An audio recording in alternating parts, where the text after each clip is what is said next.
اگے وعدے دسی فتنہ خان دی سیاست نے پاکستان ایک نال نہیں چل سکتے۔ پی ٹی آئی نے ملک نو دیوالیہ کرن لئی ہر حربہ اپنایا۔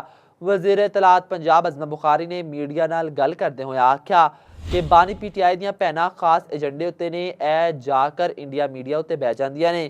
اے کل بھی پاکستان دے خلاف سن، اج بھی پاکستان دے خلاف نے۔ کنو اسٹیبلشمنٹ تو کدی گلا رہا ہے، ساڈے کول بھی گلا سی، کدے پاکستان دے خلاف سازش نہیں کیتی۔ لیکن ہمارے سوالات ہیں نا، 9 مئی کو آگ لگانے والے تم ہو کون؟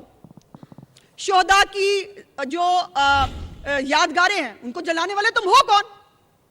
پاکستان کے خلاف سازشیں کرنے والے تم ہو کون؟ بڑا مان ہے ان کو کہ جی وہ سوشل میڈیا پہ ہم بڑے پاپولر ہیں، یہی تو ہم کہتے ہیں او بھائی ایک ایک بندے کے 100 اکاؤنٹ بنا کے تم اگر سوشل میڈیا پہ پاپولر ہو تو ہوتے رہو۔ یہ ریڈ لائن ہے، یہ بس حرف آخر ہے۔ بھائی جان ہوتا ہوگا آپ کے گھروں میں، آپ کے مطابق، یہاں ایسا نہیں ہے۔ پاکستان جو ہے اس کے پاکستان سارے پاکستان